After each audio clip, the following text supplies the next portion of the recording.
Welcome to World Ocean Radio. I'm Peter Neill, director of the World Ocean Observatory. Modern agriculture, farming the land, has been a paradoxical contributor to human sustenance and health. The transformation of small farming to large industrial enterprise enabled us to feed our rapidly growing national population and to create food grain as a major export and source of corporate revenue. But as always, there are now revealed the unforeseen health and social consequences of the consumption paradigm as applied to food and farming. The two most serious outcomes have been, first, the emissions generated by fossil fuel-driven fertilizer production and runoff that has poisoned our air and watersheds, and second, the destructive of the small farm model as a source of community and social coherence. Government subsidies added to this impetus, and the full consequence of the process has only recently become too clear and concerning. The pressure to feed ourselves and others is no less demanding, and now we're turning to the ocean to make up the difference, in danger of applying the same financial principles and unsustainable behaviors to harvest from the sea. The problem of unrestricted, unregulated fishing is already well known. The ocean, nonetheless, remains an essential, ongoing source of protein, but only if we change the values, structures, and behaviors applied to farming the marine environment. There are signs of progress.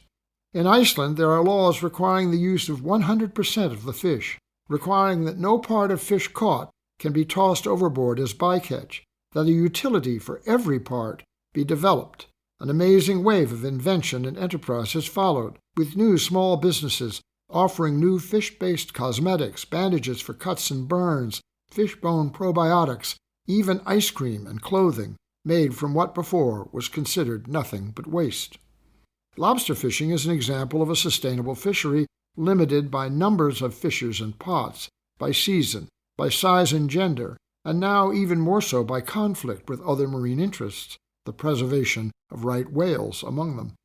Offshore fish farms are another innovation, fraught with problems of fish food and fertilizer waste, opposition by the lobster industry and shoreline residents. Norway, however, has somehow addressed all these objections, upgrading the process, waste control, disease, and coastal location to create a profitable industry. Most salmon available in the United States is a product of fish farming there or in other European or Asian waters. Shrimp, tilapia, mussels, oysters, even eel, sea urchins, and abalone are becoming more and more available as the outcome of ocean and coastal aquaculture. The future of these processes may be moving back to the land, coastal, closed fish factories that obviate some of the objections to in-water farms, but even those have found opposition from coastal towns and conflicting interests. The entire ocean fishing industry worldwide is still subject to the growing hazards of global warming and sea temperature rise, increasing acidification, oxygen depletion, extreme weather, inflated fuel and transportation costs, all testing the limits of exhaustion, each a possible source of sudden change and ecosystem collapse.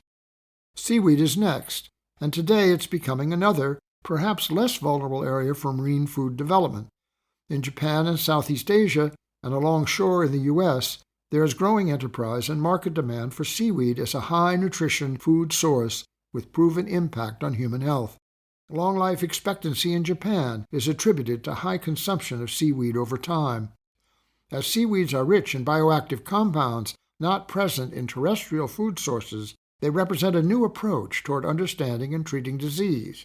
Concurrently, seaweed-based food products are becoming more and more prevalent in health food stores and large supermarkets in the form of kelp burgers and artificial crab cakes, seaweed pasta, breakfast sausage, nori sheets for soups, and all sorts of probiotics, evidence of a fast-growing movement toward plant-based foods produced by natural regenerative farming, expanding distribution, and greater public acceptance.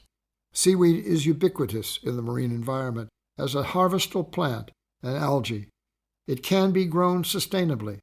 It can be new work for our young entrepreneurs, better food for our children, renewed viability for our coastal communities, and a major contributor toward our personal and public health, all demonstration of rescue, R for renewal, E for environment, S for society, U for understanding, and E for engagement. We will discuss these issues and more in future editions of World Ocean Radio.